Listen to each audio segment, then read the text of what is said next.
새 정부가 출범하면서 지난 6개월 동안 사실상 중단됐던 정상 외교 본격 가동될 전망입니다. 대한민국의 새 정부 출범에 주요국들도 잇따라서 메시지를 내놨는데요. 민정훈 교수님, 주요국들의 반응 어떻게 보셨습니까? 네, 주변 4강을 중심으로 말씀을 들어보면 한미, 미일, 중러 이렇게 말씀드릴 수 있을 건데요. 이 4강들의 그 반응은 뭐 예상된 대로 나왔다 이렇게 생각하고 있어요. 그러니까 지난 윤석열 정부에서 정책적 선명성을 보이면서 한미일 협력이 강화되고 그 반면에 한중 한로 관계는 굉장히 소원해졌거든요. 네. 이 부분에 있어서 이제 그 진보 정부인 이정민 정부가 들어오면서 어떤 그 정책 선명성 한쪽으로 치우친 부분을 좀 이렇게 복원하고 모두 다 우호적인 관계를 가져가겠다 이런 얘기를 했기 때문에 이런 측면에서 이제 그 두 국가별로 미국, 일본, 중국, 러시아 별로 기대와 우려 거기에 또 견제가 들어가는 이런 모습이 보여졌어요. 그러니까 전통적인 우리 우방이고 가장 중요한 우리 상대국인 미국이죠. 굳건한 한미동맹. 이 미국에서는 이재명 정부에서 굳건한 한미동맹을 토대로 실용 외교를 펼치겠다 얘기를 하고 있기 때문에 기본적으로 환영을 합니다. 그럼에도 불구하고 윤석열 정부 때 워낙 미국에게 가까이 붙는 모습을 보여줬기 때문에 그런 부분에서 이재명 정부가 조금 더 이제 중국 쪽으로 가지 않을까 이 부분을 좀 견제하는 부분이 있어요. 그래서 그 부분에 대해서 이미 벌써 백악관에서 그런 부분에서 중국과 친해지는 것을 좀 경계해라 이렇게 메시지 냈기 때문에 그걸 보면 한국이 이제는 굉장히 중요한 미국의 파트너가 됐구나 이런 생각이 들었고요. 일본도 마찬가지입니다. 윤석열 정부 하에서 한일 관계가 일본 입장에서 너무나 좋았기 때문에 그런 부분에서 이재명 정부에서 이제 원칙에 기반해서 이제 한일 관계를 당당하게 꾸려 나갈 그럼에도 불구하고 한미일 협력은 중단하겠다 이런 얘기를 하고 있기 때문에 기대는 하면서도 그러면서도 아무래도 일본 입장에서는 역사 문제, 과거사 문제 때문에 또다시 진보 정권 하에서 그랬던 것처럼 한일 관계가 좀 경색되면 어떡하나 이런 우려도 있어요. 네. 근데 반면에 중국과 러시아는 환영을 하는 입장이죠. 말씀드린 것처럼 윤석열 정부에서 한중 한러 관계가 굉장히 경색되고 소원해졌기 때문에 이런 측면에서 한국과의 관계가 중요했기 때문에 지난해 말부터 중국은 한국에 러브콜을 보내기 시작했고요. 러시아는 여전히 한국이 중요한 파트너이기 때문에 우크라이나 전쟁에도 불구하고 그러니까 한국이 러시아를 제재하고 국제사회의 비난 성명에 동참을 함에도 불구하고 한러 관계를 파탄내고 싶지 않았어요. 그걸 관리하는 움직임을 보여야 했는데 이제는 이재명 정부에서 한러 관계를 그것보다 더 적극적으로 관리하겠다. 그러니까 환영하는 메시지를 냈습니다. 네. 그래서 각국의 이해관계에 따라서 상이한 이러한 그 반응이 나왔다. 이렇게 말씀을 드릴 수가 있겠습니다. 네, 각국의 입장에 따라서 기대와 우려가 공존하는 모습이다 이렇게 정리해 주셨는데요. 정대진 교수님께서는 주요국들의 반응 어떻게 보셨는지요? 마찬가지로 불확실성이 해소됐다는 차원에서 주요국들은 다 안심하는 분위기, 반기는 분위기가 읽혀졌습니다. 네. 예상은 충분히 좀 아마 주요국들도 주변국들도 하고 있었겠습니다만은 어쨌든 완전히 불확실성이 이제 법적으로 이제 정치적으로 확실히 이제 제거가 된 상태인 거죠. 그리고 새롭게 새 출발을 해야 되는데 미국과 일본 같은 경우 특히 미국은 굳건한 한미동맹 토대 위에서 철통같이 이어가자라고 하는 원칙론적인 이야기를 다시 한번 재확인했고 일본이 좀 가장 여러 가지 우려와 불안 속에 지난 한 6개월 정도를 보냈습니다. 네. 과거 정부에서 한일 관계가 굉장히 많이 이제 좋아졌는데 새로운 정부가 들어서면 그렇게 발전됐던 한일 관계가 하루아침에 퇴색되는 거 아니냐. 네. 이제 일본 조야에 굉장한 우려가 있었던 게 사실입니다. 여기에 대해서 어쨌든 이재명 대통령이 직접 이제 그 한미일 협력을 다시 한번 강조하고 하는 거에 대해서 좀 안심하는 분위기가 좀 읽혀졌고요. 그래서 한일 협력, 한미일 협력이라고 하는 말을 같이 씁니다. 일본도 이제 그걸 강조하면서 축하하는 이제 메시지가 나왔고 중국 같은 경우는 이제 역시 이제 미국을 상대로 미중 경쟁이 격화되는 와중에 네. 영내 가장 중요한 파트너 중에 하나의 한국을 이제 자기 편으로 조금이라도 끌어당기기 위한 노력이 좀 읽혀졌습니다. 수교 초심으로 돌아가자라고 하는 이야기를 쓰면서 이 전략적인 협력 동반자 관계를 계속 격상시켜 나가자라고 하는 이야기를 했는데 앞으로 이제 한국의 위상이 이제 영내에서 그만큼 이제 신장된 만큼 우리도 굉장히 좀 세심한 그 노력과 관심들이 필요하겠지만 주변국 역시도 우리를 잡기 위해서 이제 굉장한 노력을 보이고 있고 영내 불확실성이 하나 일단 제거된 거에 네. 대해서 확실히 환영하는 분위기 속에서 좀 기대감들이 읽힌다 이렇게 보였습니다. 네, 새로운 정부 출범에 대한 주요국들의 반응 짚어봤습니다. 자, 그런가 하면 이재명 대통령은 외교안보 분야에서도 실용을 강조했는데요. 외교안보 정책에 관한 대통령의 첫 일성을 직접 들어보도록 하겠습니다.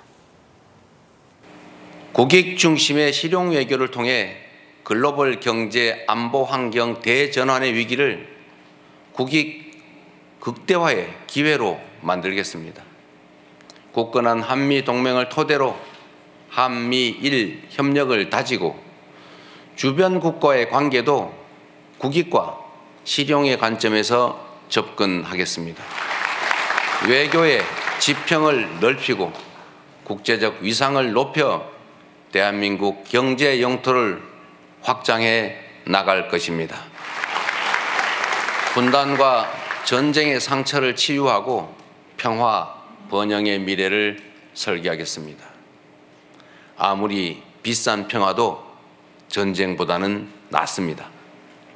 싸워서 이기는 것보다 싸우지 않고 이기는 것이 더 낫고 싸울 필요 없는 평화가 가장 확실한 안보입니다. 북한 GDP의 2배에 달하는 국방비, 세계 5위의 군사력, 여기에 한미 군사 동맹에 기반한 강력한 억지력으로 북핵과 북한의 군사 도발에 대응하되 북한과의 소통 창구를 열고 대화 협력을 통해 한반도 평화를 구축해 나가겠습니다. 네, 이재명 대통령의 취임 연설 들어봤습니다. 취임 연설 새 정부의 정책 기조를 담았다 이렇게 볼 수 있을 것 같습니다. 연설 내용을 종합해 보면 무엇보다 실용에 초점이 맞춰진 모습으로 저희가 해석할 수 있을 것 같은데요.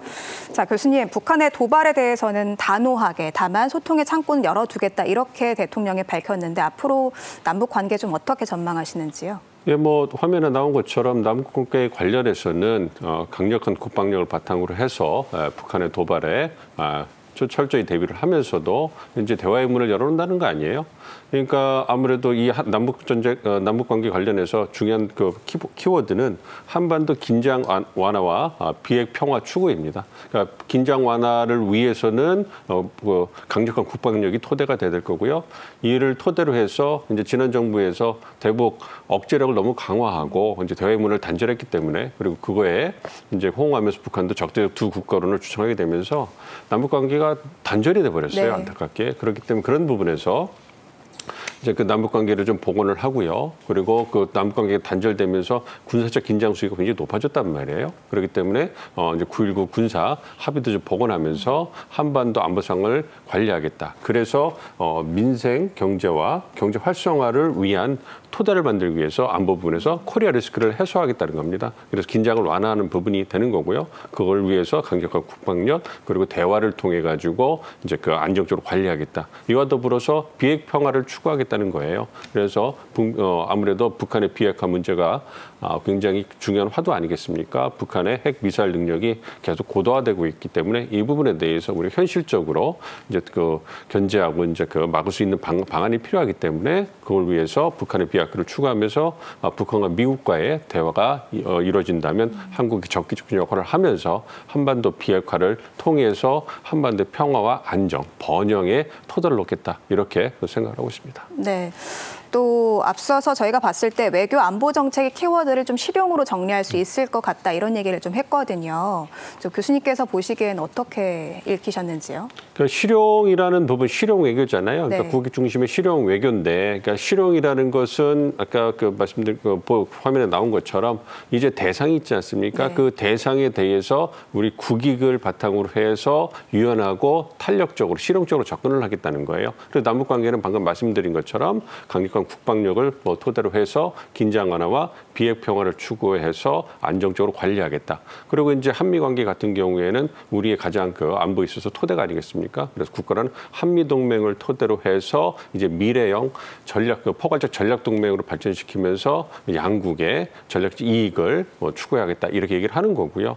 이제 더 나아가서 이제 4강 같은 경우에는 중국과의 관계에 있어서는 우리의 실용적인 이익이 뭐겠습니까? 중국은 우리의 가장 중요한 경제적 파트너 아니겠어요? 네. 그리고 북한 문제에 있어서 상당한 영향력을 가진 영내 국가이기 때문에 그런 측면에서 지난 정부에서 좀 악화된 한중 관계를 다시 정상화시켜가지고 우리의 경제적 이익을 도모하고 대북 레버리지를 좀 향상시키겠다. 일본도 중요한 파트너고 한미일 협력이 중요하지 않습니까? 그럼에도 불구하고 우리가 한국과 일본 사이에는 역사 과거사 문제가 있기 때문에 네. 투태력으로 관리하겠다는 거죠. 그래서 굉장히 민감한 역사나 과거사 문제는 원칙적으로 대응을 하고 이와 더불어서 사회, 경제, 문화 부분에 있어서는 양국이 서로 필요한 파트너이기 때문에 이 부분은 일관된 태도를 가지고 발전시켜 나가겠다. 이런 걸 보여주는 겁니다. 마지막으로 이제 러시아 같은 경우에는 러시아가 가지고 우리의 실용은 뭐겠어요? 국익이 뭐겠습니까? 러시아는 우리에 대해서 아무래도 북한 문제에 있어서의 중요한 파트너, 특히 에너지 안보 그리고 에너지 안보에 있어서 중요한 협력국이기 때문에 이런 부분에서 이제 관리를 해야 된다는 거죠. 특히 러시아 우크라이나 전쟁이 이제 미국과 러시아의 관계 개선을 통해 가지고 출구를 모색하고 있단 말이에요. 그러니까 러시아의 위상이 이제 달라질 수 있는 계기가 만들어지고 있단 말이에요. 네. 그러니까 그걸 고려해서 한러 관계도 정상화시켜서 경제적 이익을 도모하면서 대북 레버리지를 중국과 더불어서 활용을 한다면 그것이 한반도를 둘러싼 4강 외교에 있어서 우리가 갖고 있는 국익인 거고요. 그거를 구체적으로 국가별로 유연하고 탄력적으로 운영하는 것이 실용이겠다. 이렇게 생각을 하고 있습니다. 네, 이 실용 외교의 통합적 의미를 짚어주셨는데 교수님께서는 이재명 대통령의 취임 연설 어떻게 보셨는지요? 그 자신감의 표현이 좀 두드러지게 좀 보인 것 같습니다. 그러니까 대화든 대결이든 어쨌든 선택은 북한이 하는 건데 우리는 다 준비가 돼 있다라고 하는 이야기를 하는 거죠. 우리가 보통 왜 연말이나 연초에 북한보다 우리가 경제력이 50배, 60배 더 낫다라고 하는 분석 기사를 가끔 보잖아요. 네. 근데 사실 그런 분석 기사는 의미가 없는 거죠. 사실은 지금 북한과의 체제 경쟁이 끝난 지가 이미 오래된 상태인데 아직도 이제 외교 분야, 특히 대북 정책 분야에서 좀 냉전적인 패러다임이 굉장히 좀 무의식적으로 많이 착근이 되어 있는 상태입니다. 이런 상태에서 이 패러다임을 좀 이제 바꿔서 이 강력한 억지력, 이거는 북한이 아무리 이제 지금 핵무기를 가지고 있다 하더라도 지금 이격 능력, 그러니까 만약 전쟁이 유사시가 발생했을 때 다시 이제 공격을 한번 먼저 한 다음에 다시 이제 공격을 받고 다시 또 이격을 할 수 있는 능력까지는 아직 이르진 못한 상태예요. 그걸 알기 때문에 북한도 지금 전쟁을 하고 있지는 못하는 거거든요. 그게 있었으면 이미 통일 전쟁이라고 하는 걸 했겠죠. 네. 예, 근데 이제 그거를 못 하고 있는 상황인데 그러면 이제 그럼 우리는 억지력이 있으니까 대화 안 하고 그럼 갈 때까지 가보자 하면서 그 이격 능력은 지금도 계속 북한은 신장시키기 위해서 노력을 하고 있는데 그 시간을 이렇게 보낼 거냐? 그게 아니라 지금 상태에 우리 강력한 한미동맹을 기반으로 한 억제력은 유지하면서 대화를 통해서 어쨌든 이격 능력을 신장시키는 것을 조금 더 속도를 지연시키고 동결시키고 결국은 좀 북한 스스로 핵을 가지고 있는 게 부담스러운 상황으로 한반도 전반의 안보 환경을 바꿔나가자라고 하는 장기적인 기획. 이게 우리 정부가 사실은 50년 이상 가지고 있었던 선평화 후통일 원칙의 큰 기획이거든요. 네. 이걸 이재명 정부도 당연히 계승을 해서 한 5년 동안 충분히 안정적으로 관리하겠다라고 하는 그런 의지의 표현을 읽었습니다. 네.